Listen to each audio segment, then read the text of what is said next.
Difficulty swallowing, which is called dysphagia, means a person may be completely unable to swallow or may have trouble swallowing liquids, foods, or saliva. It takes more time and effort for these individuals to move food or liquid through the mouth to the stomach. People with dysphagia not only have difficulty swallowing, but may also experience pain while swallowing. As you can imagine, eating and drinking becomes a real challenge. Many times, dysphagia makes it difficult for the individual to take in enough calories and fluids to nourish the body. Here are some other signs and symptoms of dysphagia. Coughing or gurgly sounding voice during or right after eating or drinking. Extra effort or time needed to chew or swallow. Food or liquid leaking from the mouth or getting stuck in the mouth. Recurring pneumonia or chest congestion after eating. Occasional difficulty swallowing, which could occur when individuals eat too fast or don't chew food well enough, usually isn't cause for concern. But ongoing difficulty may require medical treatment as well as modifying the texture of foods and beverages to make swallowing easier. Swallowing is a complex process. In fact, 50 pairs of muscles and nerves work together to move food from the mouth to the stomach. A disruption anywhere along the process can cause a person to have a swallowing problem. Dysphagia can occur at any age, but it's more common in older adults. Often it is due to the natural aging and normal wear and tear on the esophagus, or even the use of ill-fitting dentures or no teeth.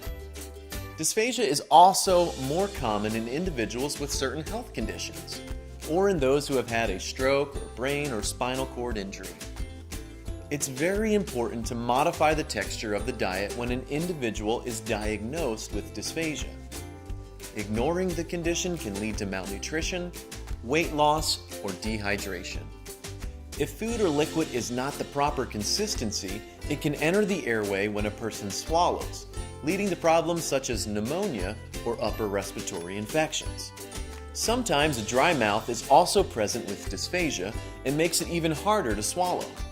This is because the individual may not have enough saliva to help move food out of the mouth and through the esophagus. A dry mouth can be caused by medications or specific health problems. As you can see, the causes of swallowing problems vary, and treatment depends on the symptoms. The dysphagia diet has 3 different levels based on the consistency and texture of foods and liquids, and is prescribed by a healthcare professional. For the most part, the dysphagia diet does not mean you need to cook an entirely different meal for the person with swallowing difficulty. Rather, it means the texture of foods and beverages just need to be modified. You may be wondering if a person on a texture-modified diet can eat from all the food groups to get a balanced diet. The answer is yes, with good planning and preparation. Now let's start with level 3. This level is close to a regular diet. It includes food of almost regular textures, with the exception of very hard, sticky, or crunchy foods like nuts, coconut, and tough or dry breads or cereals. Who should be on a level 3 diet? People who can chew but have problems controlling food and liquid need the level 3 dysphagia diet. This diet is recommended for people who choke on mixed consistencies of liquid and solid food. Cold cereal with milk or broth soups with chopped meat and vegetables are examples of mixed consistency foods. People who need a level 3 diet can chew and swallow small pieces of softer foods, but foods still need to be moist and should be in bite-sized pieces. This level has a larger variety of foods and textures than either level 1 or level 2. For example, ground or chopped meat with gravy or sauce, soft moist casseroles with up to half-inch pieces, and soft canned vegetables and fruits are allowed. Another thing to consider when planning the menu is to include 5 to 6 small frequent meals each day. This will help the person you support to eat more and provide a better chance of getting the right amount of calories and nutrients. As we said, menu planning is very important. Planning will let you give particular attention to the amounts and types of food eaten and will assure the person you support has a balanced diet. Level 2. Mechanically altered. Who should be on a level 2 diet? People who can tolerate some textures of food, but not all, need a level 2 dysphagia diet. People need to have some chewing ability to be on this diet. All regular foods need to be modified to make them easier to chew and swallow. This can be done by blending, chopping, grinding, mashing, or shredding cooked foods. This level includes foods that have a soft, moist texture and those that easily form a bolus. I bet you're wondering what a bolus is. Bolus means ball in Latin. Usually a person can chew foods well enough to form the foods into a small ball in the mouth so they can be swallowed. However, people with dysphagia have difficulty doing this. Foods that easily form a bolus help people with dysphagia to swallow and prevent the food from entering the airway. For instance, this spoonful of pudding forms a bolus. See how it stays together on the spoon? Is soft, moist, and easy to swallow? Now look at this vegetable beef soup with rice. Look at all the different textures and sizes. It is more complicated and has to be swallowed in stages. The liquid is thin and goes down the throat first, leaving big chunks of vegetables and meat still in the mouth. Peas and corn have skins and are more difficult to chew and swallow. Rice, because of its size and consistency, can clump together and get stuck in the esophagus. Usually meat is tougher to chew and takes the most time in the mouth, especially if the pieces are large. A person who has difficulty eating and swallowing could easily choke on this meal. So a meal like this soup needs to be modified in order for a person with dysphagia to eat safely. Here are some tips to preparing food correctly on the level 2 diet. Use a blender, food processor, grinder, or potato masher to soften your food. Add gravy, sauce, vegetable or fruit juice, or milk to moisten the food. Crock-pots are a great way to cook foods, especially meats. Pour sauce or gravy over sliced breads and allow the food to soften. Cook vegetables so they are tender enough to be mashed with a fork. Prepare foods that can be frozen in small portions and reheated at a later time. When you reheat foods, do not allow a tough outer crust to form on the food. This can make it hard to swallow. Always make sure to include a variety of foods from the different food groups when providing a mechanically altered diet to make the diet interesting. Level 1, pureed. The Level 1 dysphagia diet requires the greatest degree of modification.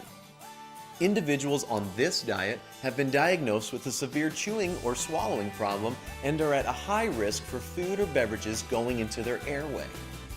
Careful supervision of eating and alternate feeding methods may be required.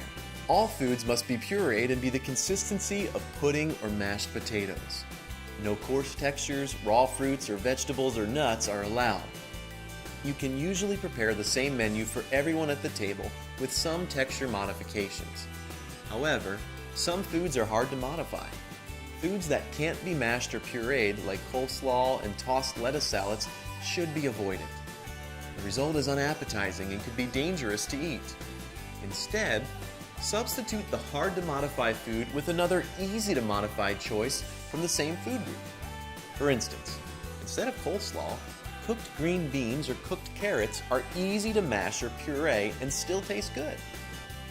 Even though the same menu can usually fit everyone's needs, you may find yourself in an occasional time crunch and wonder how you can accommodate everyone. Commercially made heat-and-eat food products at the right consistency for the various levels of dysphagia are available. These products offer consistent texture, good nutrition, and convenience. They save time in the kitchen, but like any convenience food, they are more expensive than preparing foods yourself. For most meals, it only takes a few minutes to alter the texture of foods to meet the needs of the individual you support. Now let's review what we've learned. The Level 3 diet is most like a regular diet. Hard, crunchy, or sticky foods need to be avoided. The Level 2 diet needs to have soft, moist food that forms a bolus or a ball. Meats have to be ground or chopped and mixed with sauce or gravy for easier swallowing. The Level 1 diet is the most modified. All foods need to be blended or pureed to the consistency of mashed potatoes in order to be swallowed safely. People on the level 1 diet need to be supervised while eating. Also, their beverages need to be thickened, which can be viewed in the Thicken Liquids video. For more information and examples, see the accompanying handout on foods to include and avoid. And finally, remember, the goal of all the dysphagia diets is for people with swallowing difficulties to eat safely and to get a balanced diet.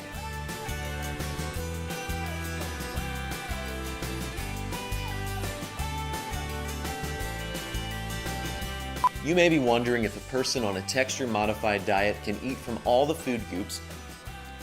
Goops. That was my grandfather's nickname.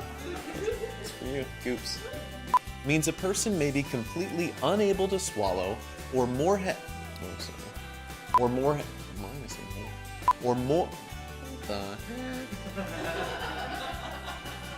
what that's in my head now.